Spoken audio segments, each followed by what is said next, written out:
Hello and welcome. You are watching Talk to Addis program with me, your host Abdullah Burhani. In our today's program, we are going to have a stay with Chief Technical Advisor of Better Regional Migration Management, Aida Awal. Do stay with me. Welcome, Aida. Thank you. It's a great honor to have you as our guest. Pleasure to be here. I would be glad to give you some time just to tell us. I know that you have got a rich CV. Tell us about a little bit today. It's good to listen from the horse's mouth to our audiences. Who is Aida Awal? A little bit. All right. Thanks for inviting me and thanks for having me here. My name is Aida Awal. I'm, as you rightly said it, I'm a Chief Technical Advisor of the Better Regional Migration Management Program of the ILO. Better Regional Migration Management Program covers 7 countries in Eastern Horn of Africa. So I oversee the management of the program within the Eastern Horn of Africa. I have over 10 years experience working specifically on labor migration, but longer years, about 20 plus years experience working with the ILO in different responsibility. I also support the ILO, AU coordination, as well as ILO coordination with the Economic Commission for Africa.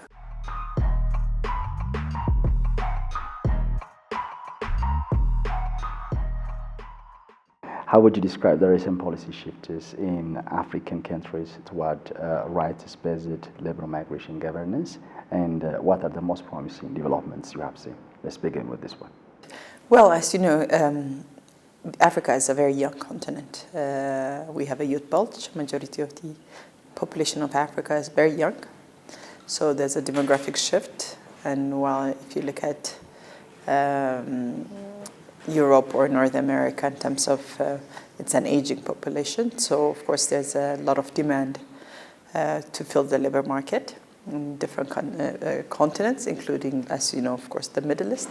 The Middle East is a significant destination country for a lot of African countries. So in the last 10 plus years, we've seen a lot, basically a shift in terms of policy on labor migration.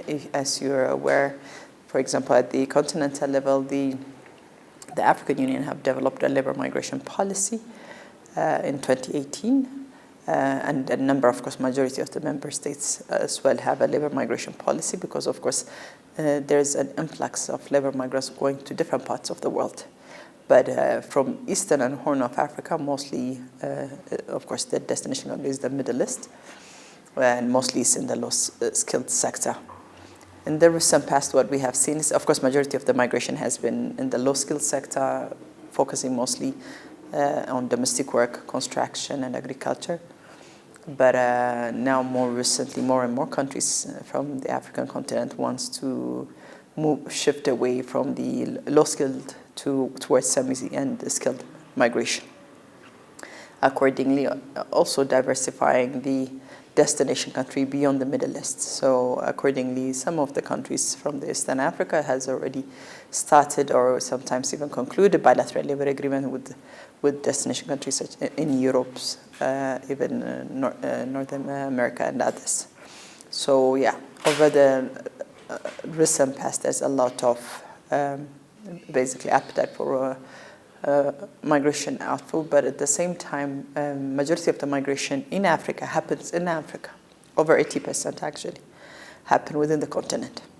So, but given that majority of the attention that attracts the limelight, should I say, or the media, is migration that has gone badly in either in the Middle East or elsewhere. But if not, majority of the Africans are migrating within our own continent. I think the other issue, of course, the role of private recruitment agency or private employment agency has been very significant in the recent past as well. Majority of the job placement, especially for low-skilled migration, is happening through private employment agency. Again, that's another new concept that has come in the last 10 years or so. Most of the countries having significant numbers of agencies operating in-house. The other, of course, and I think which is critical for regional integration is the free movement protocols. As you know, there's a free movement protocols at the African Union level, but at the same time at the regional economic community level, for example, the IGAD here, or ECOWAS or SADC. So in different regional economic communities, there are free movement protocols, which, of course, some has been ratified, some countries hasn't. But there's also, of course, more, again, an appetite for regional integration, free movement within the region as well. But definitely, we need to do more. We haven't achieved what we want to achieve yet in terms of free movement. We believe that any African should be able to move around within the African continent freely, like what we see in Europe, for example. We haven't got there yet, but we're in the right direction. I'll stop here. Okay, could you elaborate on how fair recruitment practices are being integrated into national labor migration frameworks, and are there any standout success stories? Tell us about that. Well, for example, a lot of countries are trying to promote fair recruitment practices to make sure that, of course, fair recruitment practices helps the migrant to be protected to a certain extent as well. If you look at it, for example, in countries like South Sudan, we recently supported the government in developing a regulation for private recruitment agency. Let's say 15, 16 years ago, for example, any travel agents can get a migrant to migrate somewhere else and get into employment without being regulated or licensed. Now most of the countries, if not all, have regulation on for private recruitment agency, and they're usually licensed to operate to send migrants abroad. They have to have a license, which is usually regulated by the Ministry of Labor in most countries. For example, in Ethiopia, domestic workers, when employed abroad, are not supposed to pay any recruitment fee. And that's what the ILO Fair Recruitment Guideline advocate for as well, because migrant workers are not supposed to pay any fee to get employment. So certain countries has already incorporated that into their national national labor migration policies and implementing it. Of course, in Ethiopia, that applies only for low-skilled or domestic work sector, but unfortunately for skilled, they can charge payment, which should not be the case. Again, it's against the fair recruitment principles. And countries like Somalia have also developed, for example, very recently a regulation on private recruitment agencies to make sure that the recruitment agency operate within the ambit of the fair recruitment guideline and also in line with international labor standards. As per our discussion, I just have heard you mentioning labor migration as an increasing economic driver of one's development of a nation. So how this perspective is shaping new regional and national strategies? Yes, as indicated, for example, one of the major contributions of labor migration is, of course, especially for a country of origin, is the remittance that they send back. When migrants migrate, of course, they usually send back money to their families, even save sometimes so that they can invest it back in the country when they're returned. So that contributes significantly to economic growth in country of origin, of course. It's also a way of getting hard currency, which some of the African countries are, as you know, struggling with. So in terms of the economic growth, it contributes directly. Moreover, when they're migrating back, once they migrate, they also sometimes acquire new skills and they come back with new skills, which also contributes to the development of their country of origin. But also in country of destination, migrants make a good contribution in terms of, for example, where skills in the labor market, where there's a demand for certain skills and the country might not have the required labor force, the migrants fill that gap. So they do make a significant contribution. Moreover, they're also, of course, in most countries they pay tax, right?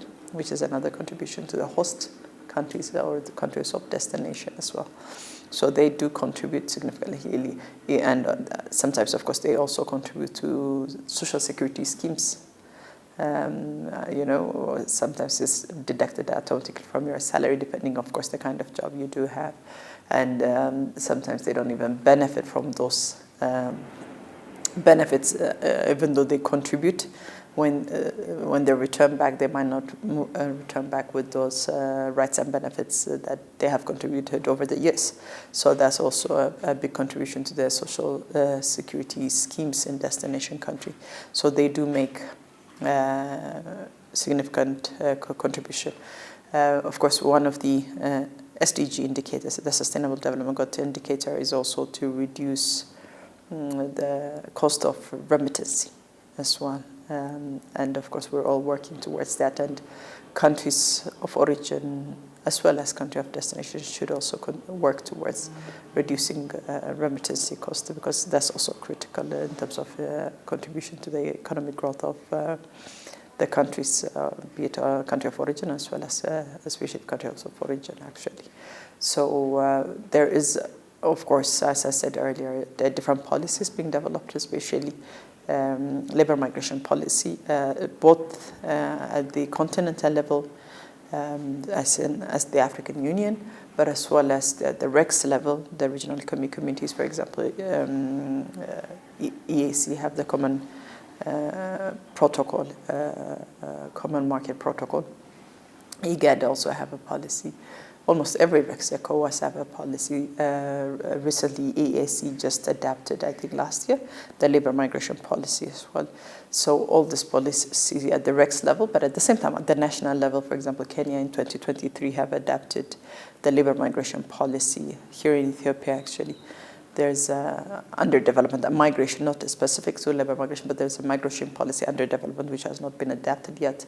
Uganda is also working on that. So both at the continental level, as in the African Union and its member states, but as well as at the regional economic communities level and the member states level, different policies are being developed in terms of labor migration. What sectors or countries are leading the way in leveraging labor migration for their economic growth?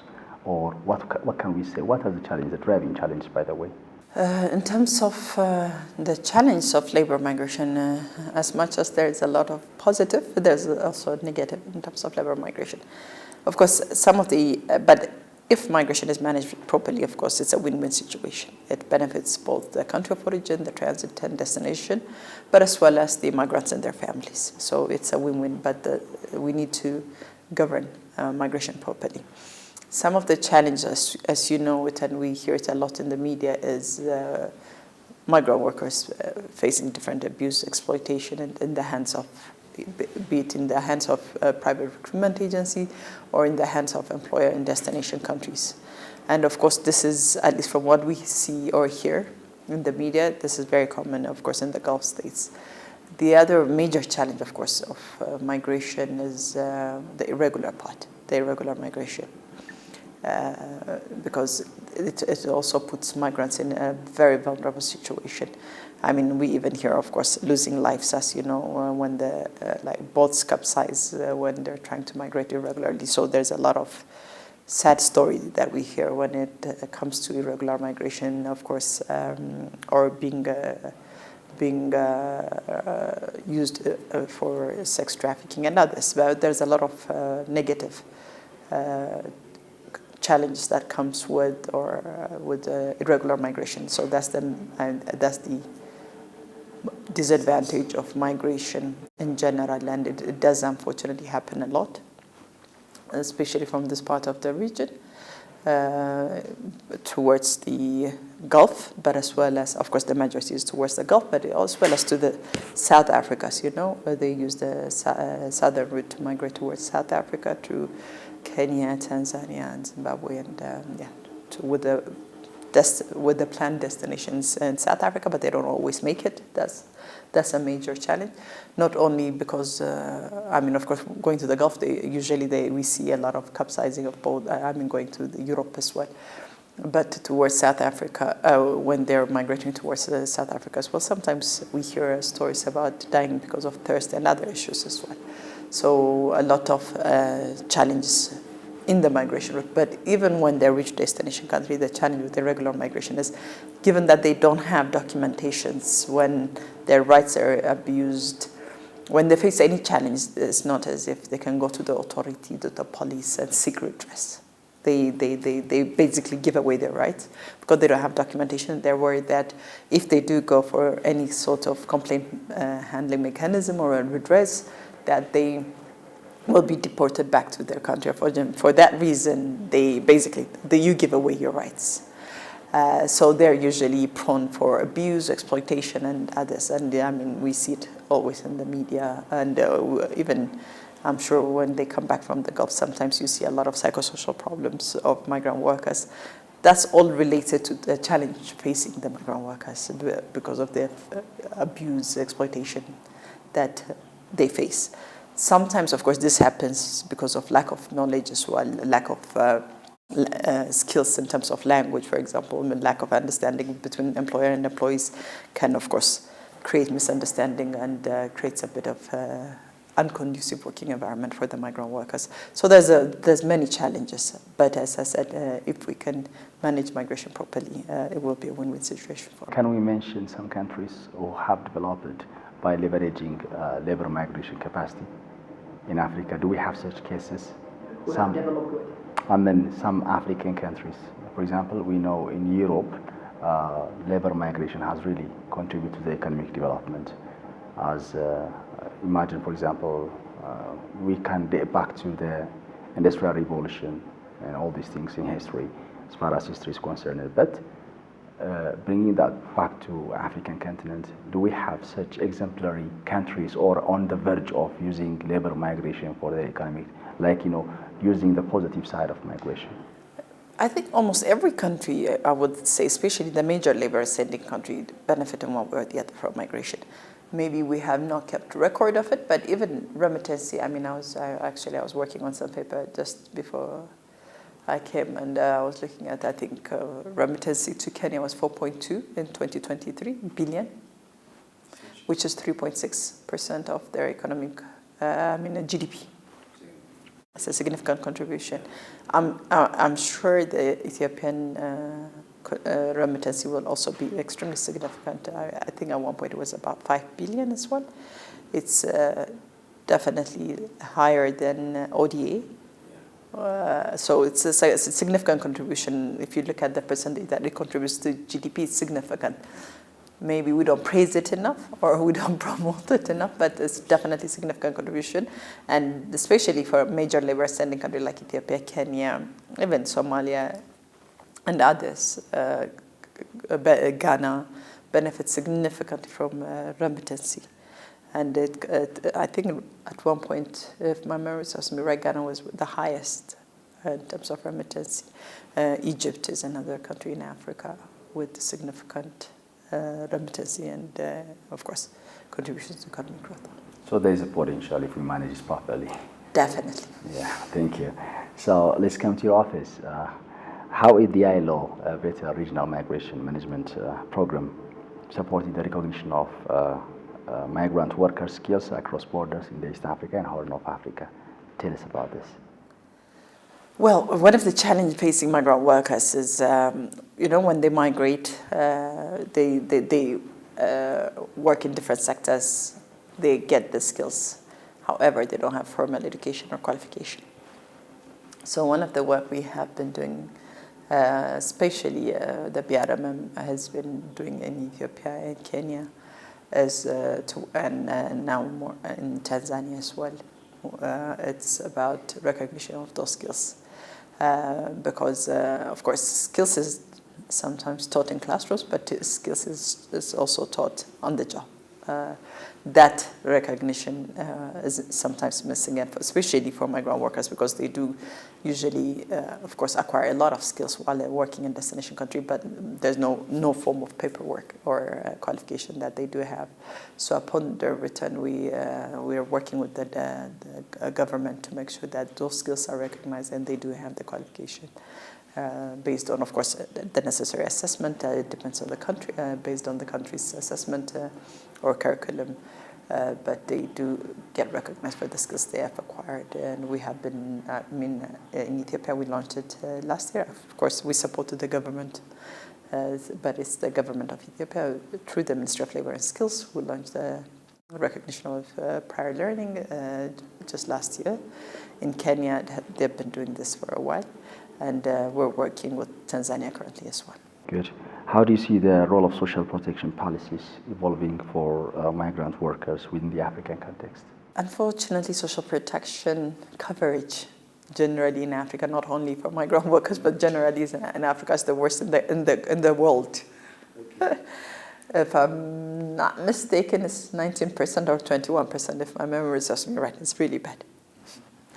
I know, it is. And there's, of course, there's an ambitious plan of the African Union in partnership with the AU to reach at least 40% coverage, at least of one social security scheme.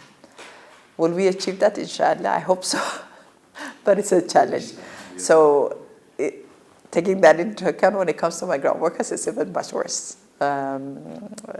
Usually, they're not usually covered by any social security scheme in the continent. We do promote, of course, some countries they are, but very rarely. As I said, majority, generally coverage in the African continent is pretty low when it comes to social protection. But we do promote the extension of social protection for migrant workers as much as possible.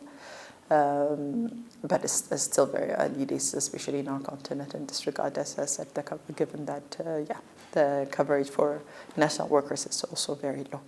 And which makes it worse is the fact that, of course, sometimes majority of the migrant workers are concentrated in the informal sector. And that's also a sector which is much less, with much less coverage in terms of social protection. So there's a lot of challenge in terms of social protection coverage. But we're also working and trying to promote this as ILO, as BRMM. For example, recently we supported the East Africa community to develop the social protection policy, which was validated, I think, 2 months ago. So we're working with different RECs. We're also, as ILO, we're also working with ECOWAS on this, as well as, I remember, we're working on SADC region. So, but it's a long way ahead. But we have already started working on it and trying to promote and support the extension of social protection for migrant workers. Yeah, what should be made by the way? Do you have any recommendations for us? Migrant workers, just like any other workers, should be covered by the social protection scheme in the country. For example, here in Ethiopia, we have the private sector social security coverage, right? Yeah. That should include all workers, including the migrant workers. So what we do promote is the social security coverage, just like any other national worker, should also cover migrant workers in any given country. That's what we promote, and that's what should be done, because they are workers. After all, they make the same contribution that the national workers make, so they should benefit equally like any other national worker should benefit from. Good. And the challenge, of course, comes with the migrant workers is the fact that they do go back to their country, and we promote that, or we advocate for the fact that they should be able to move back with the benefits to their country of origin whenever they go back. Whatever contribution they make, they should move with it when they go back to their country of origin. What will do partnerships between governments, international organizations? For example, here in Ethiopia, there is Ministry of Labor and Skills, I think, and I hope that you work with them as well. So your partnerships with different stakeholders, how does looks like, and what fruitful activities have you so far done? Well, the issue of migration touches upon different institutions, be it ministries, line ministries. For example, when you talk about, of course, Ministry of Labor and Skills are the major institution in terms of mandated ministry, line ministry. But for example, Ministry of Foreign Affairs play a critical part when it comes to protection of migrant workers in destination countries. So you would have to work with them as well. And here as well, when they're migrating, of course, they need to get, for example, health clearance. So again, Ministry of Health can play a role. So there's different institutions, and as I said earlier, private recruitment agency or private employment agencies play major role because they do usually do the job placement part as well. So, which is again in the private sector. When it comes to, of course, protection, the trade unions, because migrants are also a worker anyway. So the trade union do play a critical role in terms of protection of migrant workers. And in this regard, we have, as ILO, we have supported a number of trade unions in Africa to sign a bilateral agreement with the trade union in destination country for the protection of their citizen abroad. For example, if you can give example of SETU, the Confederation of Ethiopian Trade Union here, we have supported them in the past to sign a union-to-union agreement with countries like Lebanon or Kuwait, but also the neighboring countries like South Sudan, because we do have a significant number of Ethiopian migrating to South Sudan and Somalia as well. So we do provide that kind of support. So in terms of partnership, we do work with all these relevant actors. We have supported, for example, the capacity building of private employment agencies here in Ethiopia, but as well as in Kenya and other countries in terms of fair recruitment, because so that they do practice fair recruitment practices in the country. We have supported, even here in Ethiopia, the private employment agency in terms of developing their code of conduct in line with the fair recruitment guideline, but as well as in line with international labor standards. So, and also continuously capacity building is we have done with private employment agency to make sure that they operate within the ambit of the proclamation here in Ethiopia as well as, of course, in line with international labor standards. So we do work with all actors, I mean, all relevant actors. We have worked with Ministry of Labor, of course, ILO as a tripartite agency. As you know, we work with government employees and workers. Government, of course, are, in particular, the Ministry of Labor and Skills is our main partners. However, we also have supported over the years the Ministry of Foreign Affairs in terms of protection of migrant workers in destination countries. So we do work with the diplomatic missions as well in destination country for the protection of migrant workers. So yeah, we do work both with the private sector, with the workers, the trade unions, as well as with the government, of course. These efforts, I think, might help to sustain, to make sustainable migration systems, I think. Exactly. And reduce, what you have been saying, the lack of social protection systems that migrants are suffering. Yeah, definitely. I mean, coordination is critical for issues of migration because one institution cannot do it all. A number of institutions have to get involved. So there's a need for working together, coordination if we want to improve labor migration governance in the country. Okay.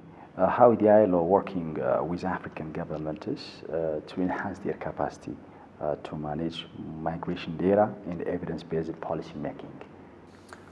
Because these days we see, like, including our country, it might be in African continent, there is no as such. I wouldn't. It would be hasty generalization to make such kind of bold statements. But I can see cases where migrants' rights and protections are not, officially given, recognition through governments. We see there are offices. I know there is IOM and other things here in Ethiopia as well.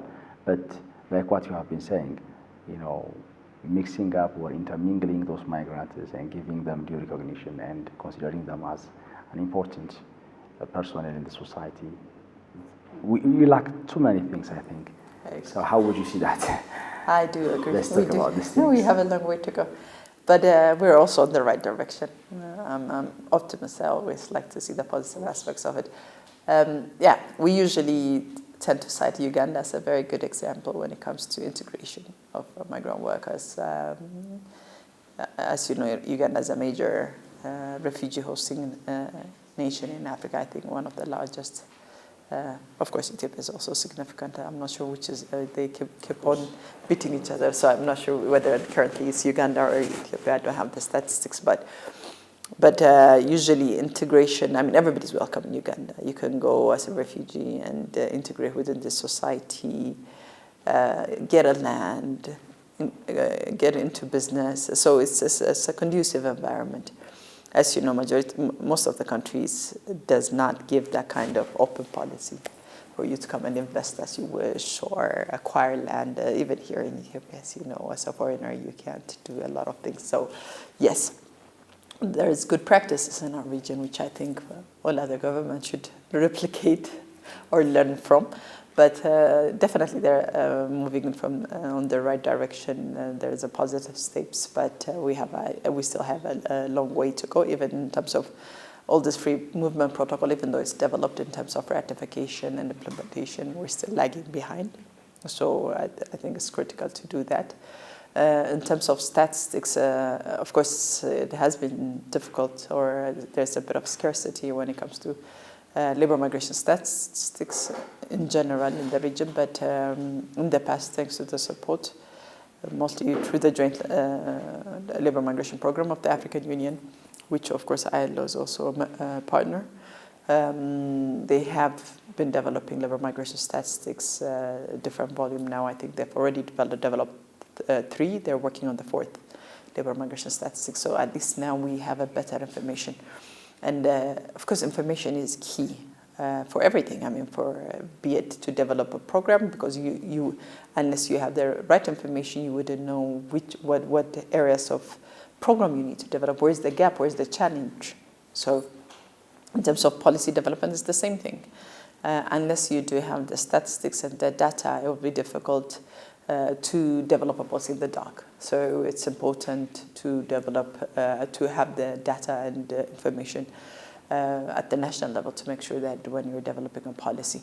So in this regard, we have supported a number of countries in Africa in terms of having a labor migration component within, for example, be it the census or on the labor force survey that every country undertakes. So we do provide our technical support, but as well as sometimes financial, but mostly on the technical side, so that they have data on labor migration. We have worked in some countries to see as well how best they can make use of their administrative data in terms of labor migration, because in every country, I mean, we might not have surveys that takes place very regularly because of course, surveys are expensive. But we do have data, some sort of data in terms of migration, but usually this is not coordinated well.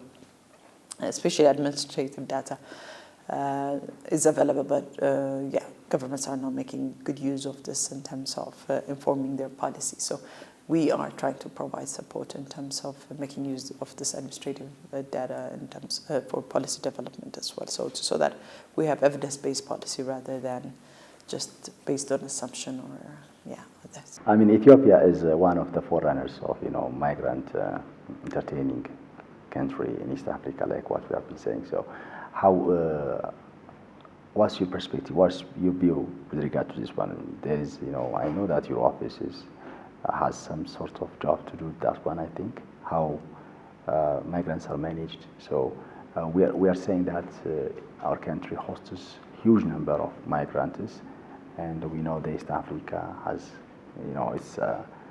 it's like, war-prone, I could say, conflict-prone kind of zone. So people, one way or the other, are supposed to go or move from their country for whatever reason. So how would you see the tendency as tradition that Ethiopia is entertaining huge migrants from Eritrea or Somalia, Sudan, and lots of people, I think, from the region, they flock to Ethiopia. How are you managing all these things? Though it's part of IOM's job, but you, like what you have been saying to me, you work in partnership with many agencies. It is not IOM job, it's the government job. It is the government that promotes, that have the open policy as well, open door policy to welcome. Actually, we like to differentiate migrant workers from of course, refugees. So majority of the people coming in Ethiopia, as you rightly said, from Somalia, Eritrea, or others, South Sudan is also another, is usually refugees. And of course, the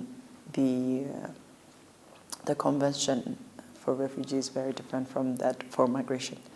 As you know, we also have two separate compact when it comes to the global compact on migration. We do have a different one for global compact on refugees as well.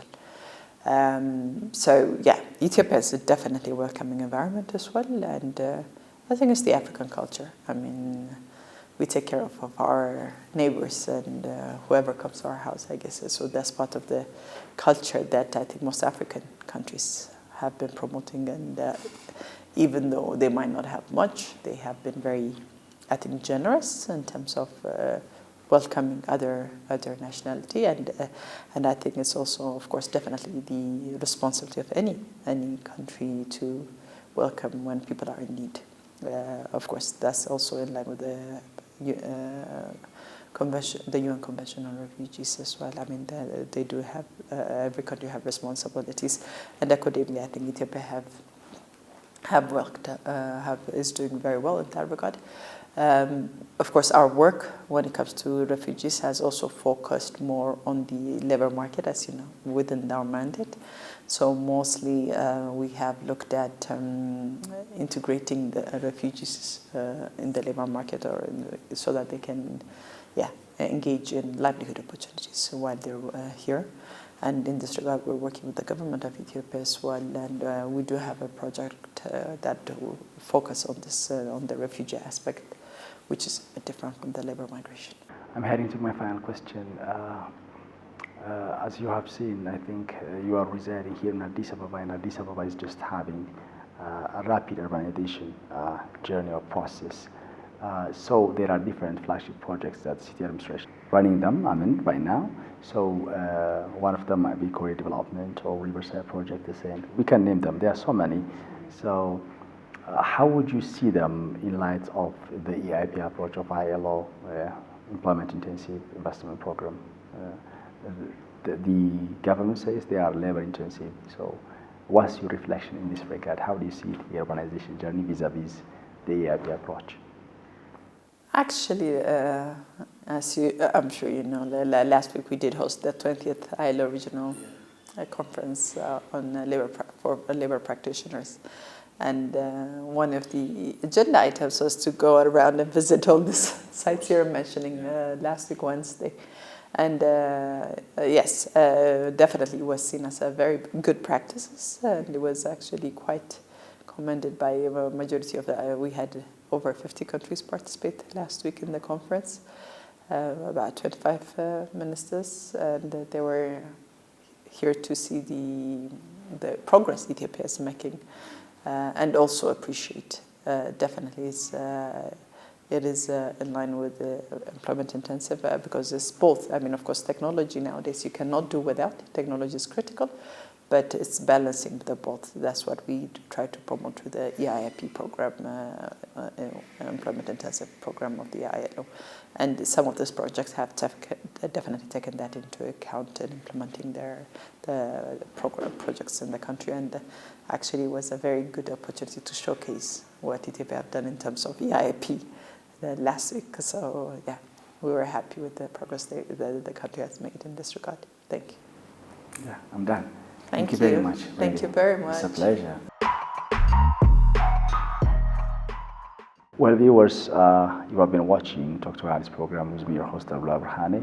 Our program, as you have been watching, has been, filled up with insightful and fruitful ideas. Here in her office, at Aida Awal office, Chief Technical Advisor of Better Regional Migration Management Program of ILO. So for now, I would like to say bye-bye till we meet up with another guest in another episode next week.